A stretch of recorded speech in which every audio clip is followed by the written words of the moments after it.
It was a mistake, but it was the best decision. It was the best decision with the information I had. Okay. Maybe you should have had more information then.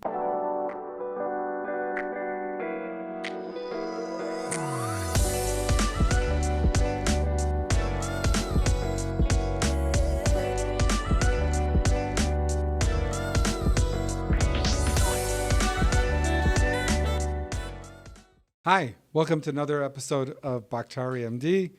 As you know, this season we're doing Crash CEO School, which is something I'm very excited about because we're going to go over leadership skills that will help you to take your organization to the next level. Today I want to talk about something that is a big part of what I do when I mentor young leaders, and it's such a crucial part of growing into leadership and becoming an effective mentor yourself, which is how to walk back a bad decision or mistake. You know, we're all good at dancing in the end zone when our decisions come through and are successful, but how do you handle it when you make a bad decision and it comes back to bite you? It's clearly a bad decision, and the way you know that is you make the decision, then data comes back to you saying, wrong decision. That was not the right path. Now, sometimes these decisions are not 100% wrong or 80%, but I think we all know what we're talking about. Decision that you made that really you shouldn't have. You should have gone potentially in a different direction or not made any decision. And while there may be nuances to, what a bad decision really is, I think for the most part, we all understand when we, again, talking in business, make a decision or in an organization that probably wasn't the wisest. Now, what's interesting is everybody's human and we all make bad decisions. We all. I think what really sets the professionals and the people with integrity apart are how they deal with those bad decisions. Right? Because I think when bad decisions are made, especially when there's ample data that comes back to tell you the decision was bad, more than likely everyone's going to know it anyway. So the only thing is, are you willing to fess up or come clean?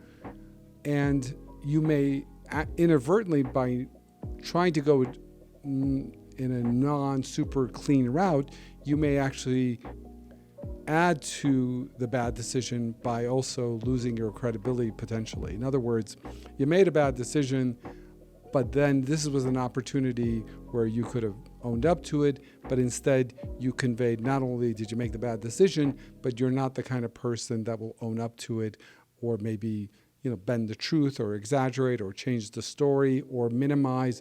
You can take your adjective, but often there's actually nothing to be gained by not owning up to the bad decision. You will only compound and convey other less desirable traits about yourself, and the truth about the bad decision will come out anyway. In other words, minimizing or covering up the bad decision often doesn't do that at all, and it only conveys to people your moral character when you make the bad decision. It becomes a window on your character rather than the decision alone. Because there's nobody here that doesn't make bad decisions or mistakes. We're all human. Admitting to a bad decision is nothing big, hopefully. Depending on but within the scope of this conversation, everyone makes bad decisions and we can, move on from it. But what you do with those bad decisions is actually going to be a window into your character, your principles, and in the ever ongoing moral Olympics that we all go through as we go through life. These are the events that shine brightly on your moral character and your principles. And so I would argue that some of these are actually opportunities to show that what you're made out of, and it doesn't really matter about the mistake because that you're just human, but how you live up to those mistakes is what's going to shine a light on you on a bigger scale. So let's talk about owning up to mistake. I don't want to make this too clinical, but when you make a mistake, I think what people are really looking for is one, that you understand it was your mistake. Two, hopefully you've learned something from it, and most importantly, you're probably not going to make the same mistake or same type of mistake again. So as a leader, you certainly want to learn. You want to know, hey, sounds like this was a good learning experience. We now understand market forces better, or this or that. And what really people are looking for when someone's admitting to a mistake is, do they take ownership of it in a way that reassures everyone that the likelihood of this kind of mistake happening is minimal. So to that extent, to confirm that it was your decision, to describe the fallout from the decision. Since we decided to, cancel that product or service, our sales has gone down 20%. And I'm 100% responsible for it. And this is what I've learned. I've learned that before we cancel a service, we need to really, take an inventory of our customers and maybe send out a questionnaire, blah, blah, blah. I'm obviously making something up. But that's type of taking responsibility for a mistake is what you want to see in a leader. Today, we have a bulletproof system that helps us close up to 80% of those inbound calls. Our high converting call class will teach you how to demonstrate your authority quickly without being pushy. We believe that many businesses out there can benefit from this, and we promise to help you achieve your revenue goals by converting more of your incoming calls into actual sales. For more information, please visit our website at highconvertingcallclass.com. Stop waiting for the sales to come to you. Put your revenue into your hands. So let's kind of go over that. You want to detail what the decision was, right? You want to confirm that it was your decision. Describe the fallout from the decision. Since I made that decision, sales have gone down 30%, or we lost 2 major clients, or blah, blah, blah. And I own that. I'm 100% responsible for that.